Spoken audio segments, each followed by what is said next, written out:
মাস ধরে আমরা এখন অবধি কোনো বিচার পেলাম না। আজকে 9 তারিখ হয়ে গেল, আমরা সেই দাবিতেই পথে নেমেছি। এখনও আমরা কেন বিচার পাচ্ছি না? এত কিছু চারিদিকে চলছে, তবুও কেন চুপ? সব দিক কেন চুপ? তার দাবিতেই আমরা নেমেছি পথে। শুনানি তো পাচ্ছি না, আবার তো ডেটের পর ডেটই ফেলা হচ্ছে, তাই না? তো শুনানি কবে হবে? আমরা তো সেই সত্যের জয়ের অপেক্ষায় আছি, কিন্তু সেই বিচার তো আমরা এখনও পেলাম না। শুনানি যদি সত্যি হতো, আমরা যদি বিচার পেতাম, তাহলে হয়তো আমাদেরকে এইভাবে রাস্তায় দাঁড়াতে হতো না, তাই না? আমার একটাই কথা ওনার জন্য, যে উনি তো নিজে একজন মেয়ে হয়ে যদি এই কথা বলেন, আর কি বলবো, আপনারাই বলুন না। শাসক হয়ে আমাদের উনি মুখ্যমন্ত্রী, মাননীয় মুখ্যমন্ত্রী, একজন মেয়ে হয়ে যদি আমরা এই রাজ্যের মেয়েরাই যদি সেফ না থাকি, ওনার কাছে যদি ঠিকঠাক বিচার না পাই, উনি এর সাথে ওনারও হয়তো সামিল হওয়া উচিত ছিল, হয়তো। এটা আমাদের দুর্ভাগ্য, কিন্তু এগুলো এক্সপেক্ট আমরা করতে পারি না ওনার কাছে।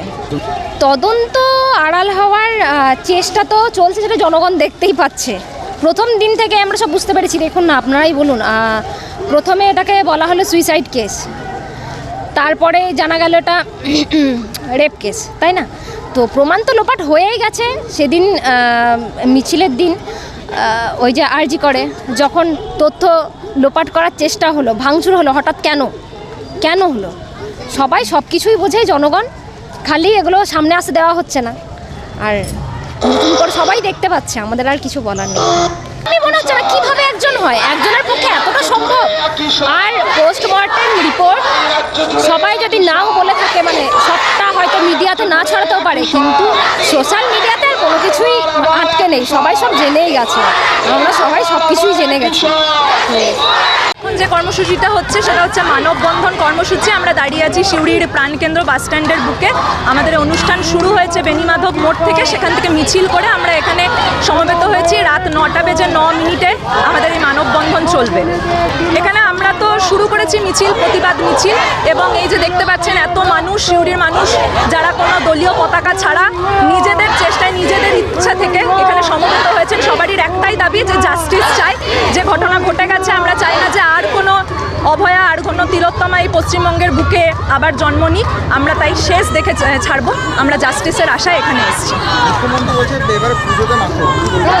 এটা তো উনি একজন মহিলা হয়ে যে বক্তব্য দিয়েছেন দেশ, এই পশ্চিমবঙ্গবাসীর কাছে, এটা একেবারে অনভিপ্রেত। আমরা ভেবেছিলাম যে মহিলা মুখ্যমন্ত্রী হিসাবে উনি অন্তত মহিলাদের পাশে দাঁড়াবেন।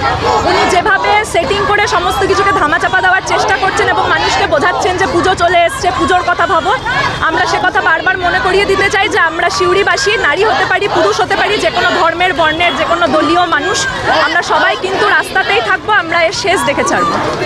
একেবারেই খুশি না। আমরা বহুদিন ধরে অপেক্ষা করেছিলাম, 1 মাসের অপেক্ষা, যে একটা কিছু আশাব্যঞ্জক উত্তর পাবো, কিন্তু আমরা দেখেছি যে আবারও এই ডেটটাকে পিছিয়ে দেওয়া হয়েছে, যে ডেটটা বোধহয় আবার একটা পুজোর মধ্যেই পড়েছে। আশা করছি যে সেই সময় একটা কিছু ভালো রায় আমরা পাবো।